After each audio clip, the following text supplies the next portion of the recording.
So hi, one of the Good Noise podcasts. I'm Shane, I'm Glory. and we're here with. I'm Joe. Reed. And I'm James, and we are marked live. And we're asking some questions today about their new single, Critical Hit. So congrats on that, by the way. How do you feel about the response to it so far? It's been fantastic. It's been really good. It's good to be back. Hell yeah. Song rocks. Oh, hell yes. Thank you. Yeah, thanks. Of course. So is there any meaning behind the single title or cover art? Not really. Reed, do you want to tell them the story about how you came up with the title? Well, we were in Portland at the time, and we have our inside jokes in the band, I guess. And at that period of time, we thought the critical hit sound effect in the Pokemon game was pretty funny. So we were playing it a lot in just random scenarios, and it kind of just stuck with us while we were writing the song. So we named it after that, pretty much. All right. That's awesome. Did that sound And effect very- make it into the song? Yes, it did. Okay, It's good. somewhere. Little Easter egg. It's very you can't hear it, but it's there. You know it's We know there, it's and that's there. all that matters. And it's not even a sample, it's Reed imitating the sound. Yeah. That's That awesome. makes it like a million times better. I love that. Hell yeah. So can you tell us a little bit about your writing process for this single? Sure. So when we were in the studio in Portland with the producer Neil Engel, we spent 2 weeks in his basement, and we basically came in with a few ideas. He had some ideas, and then we collaborated. This particular song was the first song that we worked on, and it was completely from scratch. We kind of just started like, hey, let's just do something like that we haven't brought in to start with, and Joe wrote some riffs, and you want to talk about the riffs, or did you just I don't know if you Just have any came up questions with- about it, but just I don't know. came up with the riffs? I literally I could explain, I guess. wrote it as a joke. It was just kind of like, hey, what about this? Thinking it would be funny to do something really stupid, and then everyone actually liked it. The So riff. That was the best. Yeah. I think in a more detailed explanation, basically what happened was the producer and me were basically messing around with like electronic kind of beats, like kind of like, for example, the Powerpuff Girls intro, like beats like that, Yeah. and just like making cool sounding effects. And then we found some that were cool. And then basically we just gave Joe free reign to like noodle over it. Mhm. And he was just laying down different riffs, and certain ones stuck, certain ones didn't, pretty much, right, Joe? I mean, like I said, I kind of just what I remember in my head was thinking, hey, this would be really silly if I played something like this, and then I played it, and then everyone was like, oh, that was kind of hard.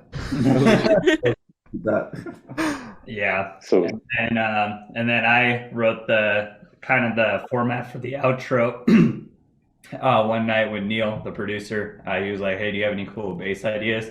So I did like the harmonic, quiet, like the chill lo-fi section for the outro. for the outro. And then I went to bed at like 3 in the morning. no, it was like 7 a.m. Yeah. Oh my god. I thought you were going to be like, no, it was 11 p.m. No, it was the opposite of that, actually. No, it was way earlier. It was like 6 or something. But I went to bed, and then when I woke up, the rest of the band had written the rest of the section, so it was sick.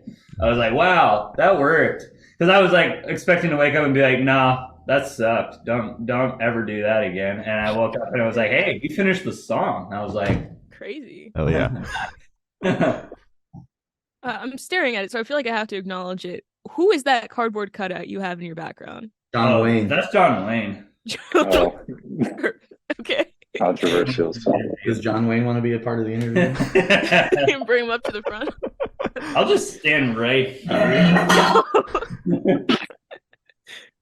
Oh my god. Yeah, bring him Keep over. bringing him over. Hell yeah. John Wayne.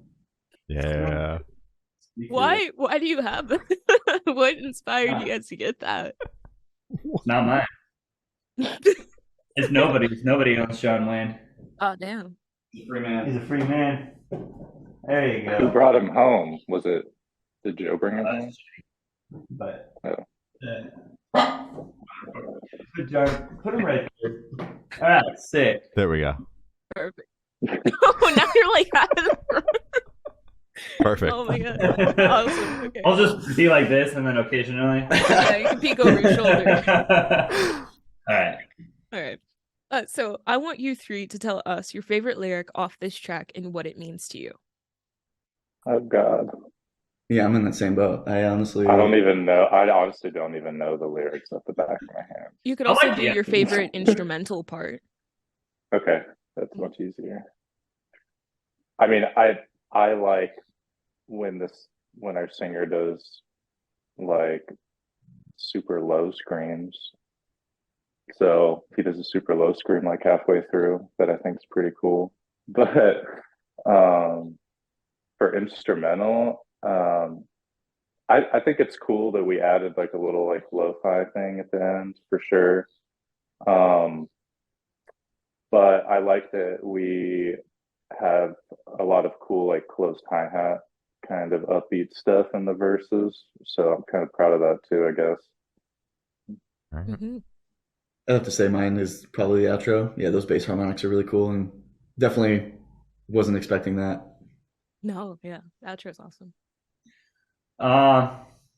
Yeah, I would say probably the outro too, because it was fun to write, and it was different, and I didn't think I'd be able to do something like that in this band, and I think that's kind of like the general theme of the song, and in the future, other songs from this session, is going to be basically like it's an experiment with what that we can push the band to do moving forward. We're not just defined as a metal band. We can do that lo-fi section. We can do that jazzy section. We can do, you name it, you'll hear it eventually from us. So, Hell yeah. Yeah, awesome. So where was your headspace at while you guys were writing this track? drunk. Awesome. Yeah, a combination of like wonderment because we were in Portland, alcohol, just the general loose goofiness that we kind of have when we're around each other. It was Yeah, a it was unique fun. vibe for sure. Yeah. Yeah, it was really fun. Good hang. Being in Portland was super sick. I loved the weather when we were there. The gloominess added to the vibe for sure. Yeah, the moodiness definitely added the vibe. A lot of overcast. It was super cool. They have a beer over there called Rainier, and it's our favorite now. So we had a lot of that, and the producer had a lot of that, and we wrote some cool songs, and it was fun. Nice. Nothing super serious, just kind of a good hang. Every time we write, it's a good hang. So I think also like this experience further solidified to me that it's just like easier to write in like a home studio kind of environment as opposed to like driving to a studio every day, like clocking in, like if you have the ability to like live at a space and record there, it makes it a lot easier to be creative because you can just like have a spurt of creativity and like walk over to the booth and like track something, And, Yeah. I don't know. It's not so much of like a shift as it is kind of like an experience, I guess. Yeah. That makes Yeah, sense. And I it's fun. assume It's there fascinating. isn't exactly. I assume there isn't as much pressure on you with like a short time frame. Like we only have 1 week in the studio, so we have to keep going and going and going. You can, take breaks, nap. Yeah. A little bit of pressure because we had to fly home, but yeah. Yeah, that too. yeah, there was a clock, but the clock was like long enough for the amount of work that we had to do, where we were pretty confident we get it all done in time. So Yeah. You guys mentioned that there were obviously other songs written during this session. What can your fans expect as the months go on? Is it going to be more singles, or is it leading up to something greater? cool. Well, you guys are the first to hear it. Woo! Ooh. So there's going to be 4 songs total. It's going to be an EP, and each song is a song from the session, and they're all very different. Okay. Exciting. Interesting. Can we expect more of that like little jazzy ending in any of the other songs? That was really sick to hear. Not really. Yeah. On the next Oh. one. Yes and no. Yes and no. If you want to elaborate. Different. Oh, okay, yeah. Yeah, it's different. On the next one, it's a little funkier, Mhm. Oh, and it's got the oh yeah. So on the next one, there is a section like that. I'll check you It's out. also the heaviest song, but it's also has a section that's funky, and it's like kind of. Reed, do you want to elaborate on the next? You know what the next song is, right? Can you give me the first letter of the next song we're releasing? S. Oh, that's the funky one. I feel like the third or fourth one is funkier. No, I mean These are they're just all kind of opinions. fun. Yeah, they're all kind of fun. I'll say it's the heaviest song, but Well, I would say there's elements of funkiness, elements of jazz, some Mhm. elements of lo-fi. Again, we were kind of pulling from like I don't know. Joe has a lot of jazz roots. James has a lot of funk roots. I have a lot of, I guess, prog roots. Mhm. So I kind of try to add like weird, I don't know, kind of more jazz fusiony kind of based stuff to the metal playing. But I think that kind of is like we try to give each member like free reign to have those kind of elements bleed through the metal for the rest of the tracks, I guess. Would you say that, Yeah. James? Yeah, all the songs kind of have something going on. I would say there's one in particular that I think is going to be the last one. I mean, things change, but in my head, it's the last single to come out. Is definitely like the most left field of all the songs we've done, and Yeah. it's got elements of like breakbeat, funk, some stuff in there. Very catchy. But the next song in particular, the one I was talking about, also has a funky section, and that song also coincidentally happens to be the heaviest song. So it's just kind of a juxtaposition of the two ideas. all right. Awesome. A lot of You got me that for hyped for sure. this funky EP. It's gonna be awesome. Yeah.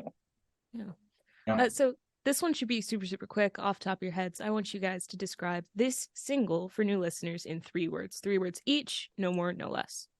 Hit your face. All right. Mm. biscuit song, break something. Break something. Oh, Biscuit. peaks and valleys. Ooh. All right. Getting deep. Right? So in that same train of thought, is there a certain feeling or emotion you want listeners to have while going through the track?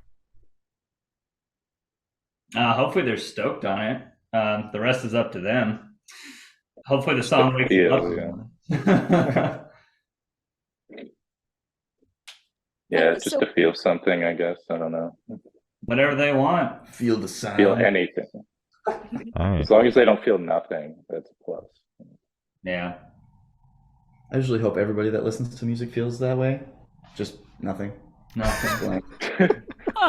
That way, there's no chance of invoking negative emotion on them. So while listening to this track, what band or artist influence do you guys hear the most? If any. I don't really remember. It was so long ago. I don't remember what I was listening to. But I would say like the particular harmonic thing that I did. I'm a huge Jaco Pastorius fan, and I would say that definitely played into it. But that's just a skill that I've been developing over like the past I guess at that point like 3 years. So I like playing that kind of stuff. So I'd say Jaco Pastorius was a big influence on me, but that's just a big influence over like all my playing. What about you, Reed? I think for sure around that period of time, I think Animals as Leaders dropped a new album in like the fall or something. So I was listening to that every day. So Matt Garska always kind of being the champion influence upon everything else. But I feel like in the past year or so, I've just also been like trying to get into a lot of the classics again, like John Bonham and Bill Ward from Sabbath. And just kind of the OG metal drummers metal drummers that are technical, but also like are good at songwriting. Like I like After the Burial a lot too, stuff like that. All right. Joe, anything to add? Yeah. Usually, I don't know if this is kind of bitch to say, but I try not to go into writing for this band with like any particular influence because I feel like I listen to a lot of the most left field stuff uh, compared to everyone else in the band. I like neo soul, hip hop, yeah, and like classic jazz also, but also where we work, we teach a lot of like classic rock songs to kids. So I mean, I'm always in that kind of world. I kind of let these guys decide. Like I'll present an idea and be like, "Hey, what do you guys think? Is this metal enough? Is it on the it's on the chopping block, you know?" And Yeah. then, but yeah, I pull from everything like classics, Metallica, new stuff after the burial, and anything like these guys are kind of into at the time. I'll try to take that in and absorb it. Yeah, I'm kind of the same way. I don't really go in with like I just listen to what I listen to, and I usually treat like this band as like if Caleb he's not here with us, but the other guitar player when he writes a riff, for example, I'll just find a cool way to like make my bass fit over that riff, and same with Joe. Joe comes up with something. Just pulling from every Yeah. influence, and it's Yeah. too hard to pick just one. Yeah, yeah. All right. So, what is your favorite memory that you guys made while creating the single? This one in particular. Probably the whole just experience really of just being in Portland. I think just all the downtime we had was really fun. Read anything in particular that stood out to you? Like honestly, the whole thing was kind of an experience.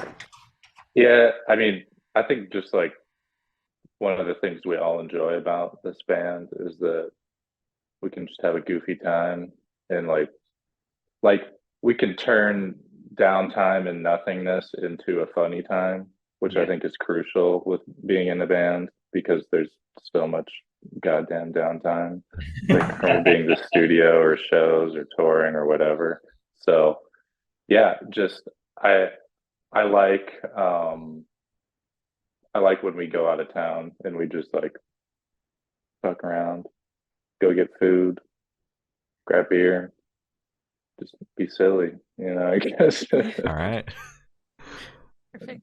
I mean, for me, I would just say I'm like the newest member of the band, so it was kind of like a good initiation. And yeah, because of the environment, it felt really creatively open. And yeah, just my first time feeling like really a part of the band. So that's probably my favorite Oh. part. That's awesome. Oh. Oh, Oh. So for this question, I want you to picture you guys are on tour. You're at a gas station for a rest stop. You're going in. What is your snack of choice? Okay, I like these questions. Thank you. well, I don't really eat too many snacks. The guys make fun of me for not eating at all. But I would say I'm a big pretzel fan. I'm a sucker for a big bag of pretzels on the road, I would say. You like the pretzel nuggets, the sticks, the little heart. I like pretzels, the regular any traditional. I like any pretzel form. I just like pretzels. I'll eat any and all of them, really, so Yeah, I get it. I get it. That's fair. sticks are cool though. Agreed. I feel like I gotta have like a trio always. I gotta have like beef jerky, something savory, maybe something chocolatey, sweet, like a Reese's cup. Ooh. Yeah. Then like yeah, maybe like a chip or something, Chex Mix. Okay. Yeah. All right. So you gotta hit all the different Salty, flavor palettes. sweet, and savory. The three. You got it. Perfect. Yeah. Well, there's definitely a checklist that goes through my mind when we're rolling up for gas or first stop. First thing that goes through my mind is there an actual establishment attached to it? Like if there's a Wetzel's Pretzels or a Subway or something, probably gonna hit that first. But if they don't have that, when it comes to actual prepared foods at the gas station, I usually won't go further than like pizza. Yeah. I feel a little risky with the sandwiches. Hmm. But I've found that when I'm on the road, like I need a snack with a little pizzazz. So I've been liking like getting like spicy stuff, like hot chips or something, and then maybe like a Gatorade. Gatorade's a classic choice, unless it's the morning. Then I'll get those little Starbucks can things. And another classic thing I always get is the banana bread muffins Nice. Yes, for breakfast. absolutely. All right. So on the topic of food, if the band was a dish, what dish would the band be and why? Be like a giant curry because it's just a big mix of a lot of things. Everybody agree? It'd just be a plate of salt, Oh, appetizing. James is a burger. Wait, are you asking about the band in Like individuals? its entirety? Yeah, I'm in definitely its whole. hamburger. Yeah. Well, Joe's pasta. He's Italian. Oh, to talk about the band, not just.